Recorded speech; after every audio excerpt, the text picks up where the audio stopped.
এই তো দেখছেন কতগুলো পাউরুটি রোল করে নিয়ে বসেছি। আসলে এগুলো দিয়ে মালাই পাউরুটি রোল বানাবো, এটাই আজকে আপনাদের সঙ্গে শেয়ার করব। আর শুক্রবারের দিন কি কি রান্না করলাম এই নিয়েই থাকছে আজকের সিম্পল ব্লগ। আসলে খুব বেশি রান্না করিনি, যেহেতু আর কি দুজন মানুষ, আমাদের খুব বেশি রান্না করতে হয় না। তারপরও যতটুকু সম্ভব করেছি এটাই আপনাদের সঙ্গে আজকে শেয়ার করব। আসসালামু আলাইকুম, সবাই কেমন আছেন? আশা করছি সকলে ভালো আছেন। আল্লাহর রহমতে আমিও ভালো আছি। ওয়েলকাম টু মাই আদরিনীর ডায়েরি অ্যান্ড ব্লগ। এই তো সকালে নাস্তা করে নিচ্ছি, খুবই সিম্পল নাস্তা। ডিম পোচ করেছি আর রুটি বানিয়েছিলাম, আর আগের দিনের পায়েস ছিল, এই দিয়ে নাস্তা চালিয়ে দিচ্ছি। আর নাস্তা করে আর কি মালাই পাউরুটি রোল করেছিলাম, এটাই আপনাদের সঙ্গে শেয়ার করব এখন। এই তো প্রথমে এই কড়াইয়ে 2 টেবিল চামচ ঘি দিয়ে দিলাম। এখন এটাতে 1 চামচ দিয়ে দেবো সুজি।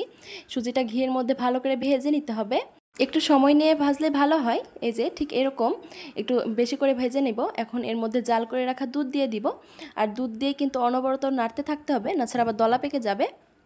এই তো যখন এরকম ঘন হয়ে আসবে, এই যে এই পর্যায়ে দিয়ে দিব 1 টেবিল চামচ চিনি। এই যে চিনি দিয়ে দিলাম। এখন এটাকে আরও কিছুক্ষণ আর কি সেদ্ধ করব। এই যে যখন এরকম ঘন আঠালো হয়ে আসবে, সে পর্যায়ে সুজিটা রান্না হয়ে গিয়েছে। এখন আর কি যে পাউরুটিটা আর কি দরকার, মালাই পাউরুটি বানাবো সেজন্য তো পাউরুটি অবশ্যই লাগবে। এই যে আমি এখানে 5 পিস পাউরুটি নিয়েছি। এখন এগুলোর চারপাশের যে ব্রাউন অংশটুকু আছে এগুলো আর কি লাগবে না, এগুলো কেটে ফেলছি। সবগুলো এভাবে কেটে নিব। আর হচ্ছে কেটে যাওয়া এই ব্রাউন অংশটুকুও কিন্তু বেঁচে যাওয়া যে সুজিগুলো থাকবে ওগুলো দিয়ে খেতে ভালো লাগে। এই যে আমি সবগুলো এভাবে কেটে নিয়েছি। এখন এগুলোকে আর কি একটু বেলে নিব পাতলা করে, দুপাশে একটু বেলে নিব।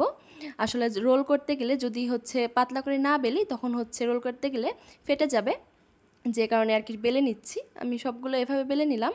এই যে দেখছেন বেলে নিয়েছি। এখন আর কি যে সুজিটা রান্না করেছিলাম ওটা আর কি একটু ঠান্ডা করে নিয়েছি, অবশ্যই একটু ঠান্ডা করে নিতে হবে। এই যে এই সুজি দিয়ে সবগুলোকে এখন রোল করে নিব। এই যে এভাবে আর কি চেপে চেপে আর কি রোল করতে হবে, যেন আর কি ভেতরের অংশটুকু বের হয়ে না আসে। এখন আমি সবগুলোকে এমনভাবে রোল করে নিব। এই যে দেখছেন সবগুলোই আর কি রোল করা হয়ে গিয়েছে।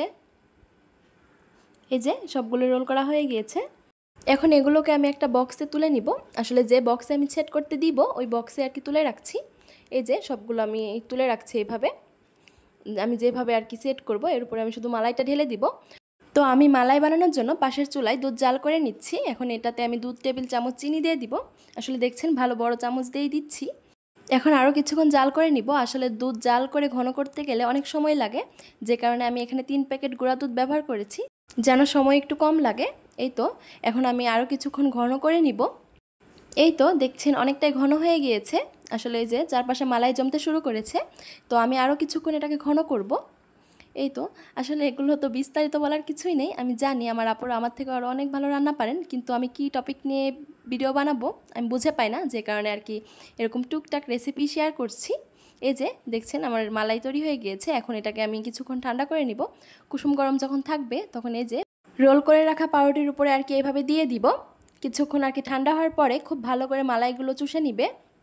এই যে দেখছেন আমি এইভাবে দিয়েছি। আসলে আমার একটু মালাই কম হয়েছিল, সে অনুযায়ী রোল বেশি হয়ে গিয়েছে। তো ব্যাপার না, কারণ পাউরুটির মধ্যে আর কি মালাই ঢুকলেই হলো। এই যে দেখছেন অনেকটাই সফট হয়েছে, এটা খেতেও কিন্তু খুব টেস্টি। তো এভাবে কিন্তু অবশ্যই বাড়িতে বানিয়ে ট্রাই করবেন, কেমন হয়েছে আমাকে জানাবেন। এই তো এখন দুপুরের রান্নাবান্নার প্রস্তুতি নিচ্ছি আর কি। এখানে কিছু পুঁই শাক বেছে নিচ্ছি, আর এটা আমার খুব থেকে বিরক্তের কাজ। আমি রান্না করতে ভালোবাসি, কিন্তু এই কোটা বাছা করতে আমি একদমই পছন্দ করি না। তো এই যে এখন এগুলোকে খুব ভালো করে ধুয়ে নিব। আসলে সকালবেলা নাস্তা করে আমি কিছুক্ষণ বসেছিলাম, তখন আমার হুট করে মনে হলো আমি একটু মালাই পাউরুটি রোল করি। তো ওটাই আর কি বানিয়েছি দুপুরে রান্নার আগেই। তো ওটা রান্না করতে করতে আমার যখন বিরক্ত লেগে গেল, তখন আমার আর দুপুরে রান্না করতে মনে চাইলো না। এজন্য আর কি খুবই শর্টকাট রান্না করে নিচ্ছি। এই যে দেখছেন এখানে আলু কুচি করে নিয়েছি। আলু এবং ডাল একসাথে হাতে মাখিয়ে এটা আর কি ভুনা করব।